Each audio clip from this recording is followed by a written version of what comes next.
What's up, YouTube? Pastor Bob. So I wanted to show you Dirty Dan, how Dirty Dan came out. I'm still working on a few things, so that's why there's no strings on it. But them frets, sweet Jesus. So has mother of pearl inlays, trapezoid inlays, and this is custom done by me. I wanted to do something cool, something different, right? Because it's Dirty Dan. Has a Wilkinson tremolo bridge on it. You know, I could bend this bar a little bit, but everybody plays different, and because it's not going to be my guitar, I wanted to make sure that I left it that way, and if they want to bend it, they can bend it. This will split the pickups. 5-way blade, volume and tone, and baby's as smooth as silk. And then you can see the back. I did a 3-ply on the front and 1-ply on the back. I wanted to do something a little bit different. And then, as you can see, I inserted some steel dowels in the back. I just like that a little bit better on my builds. Everybody's a little different. It's a little harder to do, but I like that. And then something a little different that you don't see on a lot of guitars. These are 21-to-1 ratio machine heads. These babies as smooth as a cat's ass in the moonlight, as I say.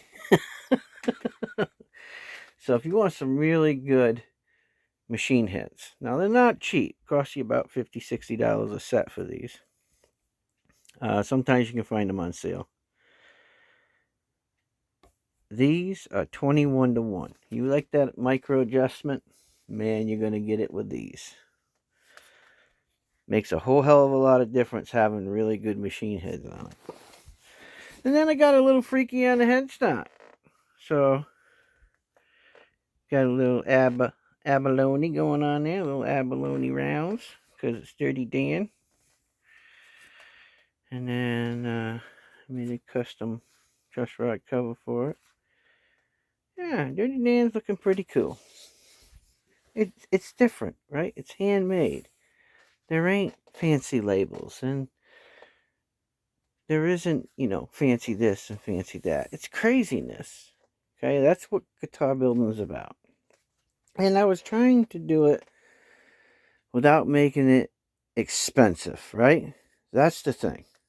Now, I can get really intricate with stuff and lay in all kinds of abalone and mother of pearl and do all kinds of, special decals. And I mean, some of the people know what I've done in the past from some of the videos that I put up. But I was trying to stay within a price point, but have high quality parts.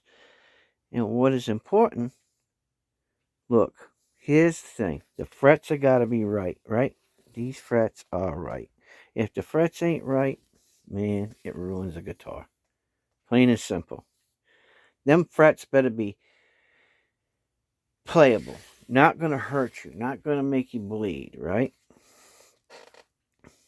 Your machine heads, they better be really, really good, right? When it comes to parts, I'm just saying. You don't get good machine heads, you're going to have a lot of problems. Bone nut, which I have to use my Music Nomad here in a few minutes. Or maybe I'll do it tomorrow. I don't know. Haven't made up my mind yet. And then dial these babies in.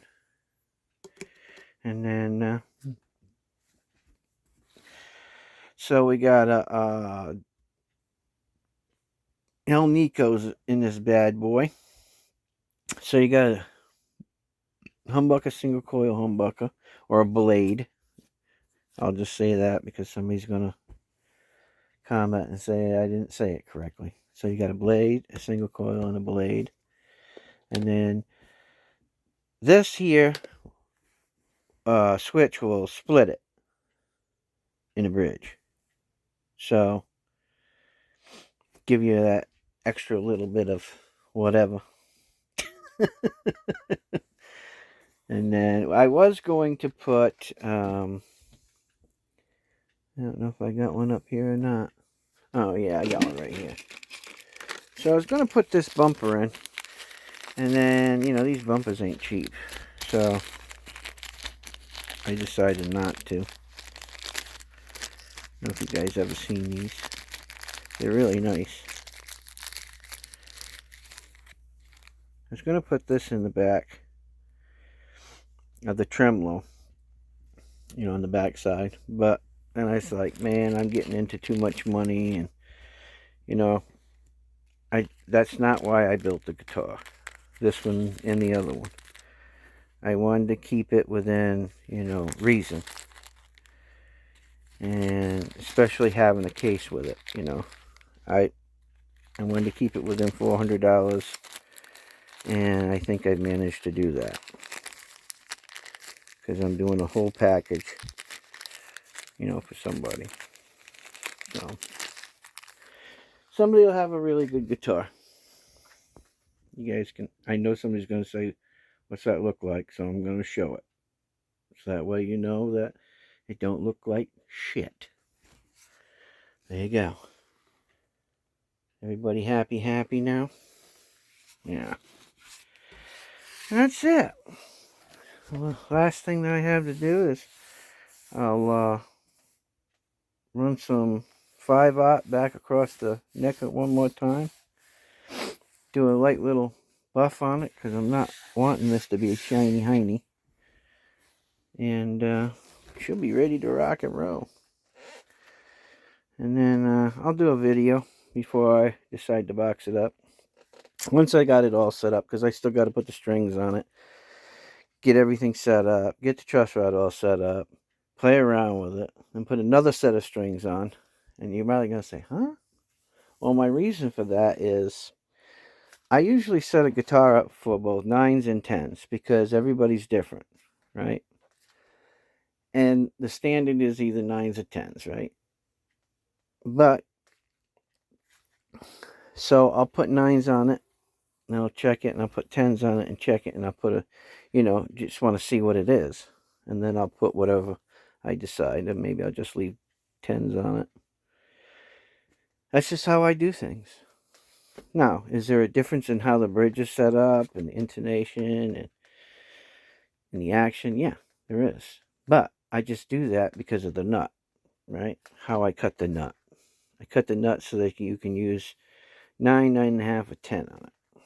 You don't want too much slop, but, you know, there is enough variation when you cut it for a 9, or you cut it for a 10, I should say, for a 9. So that's how I do that. So there you go. This is old Dirty Dan. Give you one more look.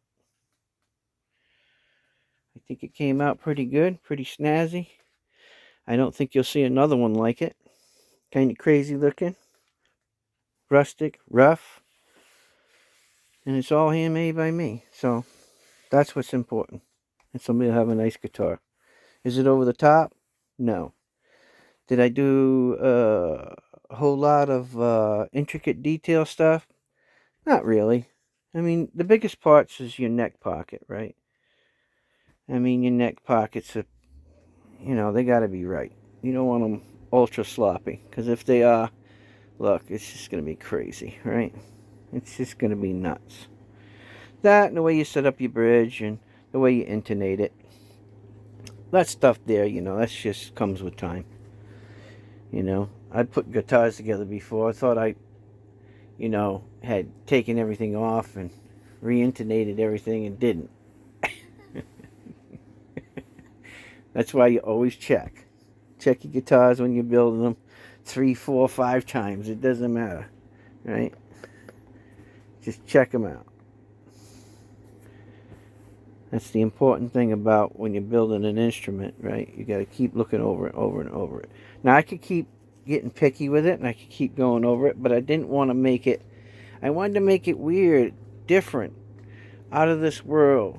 Something one of a kind, right? Nobody else has one. And no one that will. You might have something similar, but it wasn't made by my hands. That I can tell you. Alright, guys. Take care. God bless.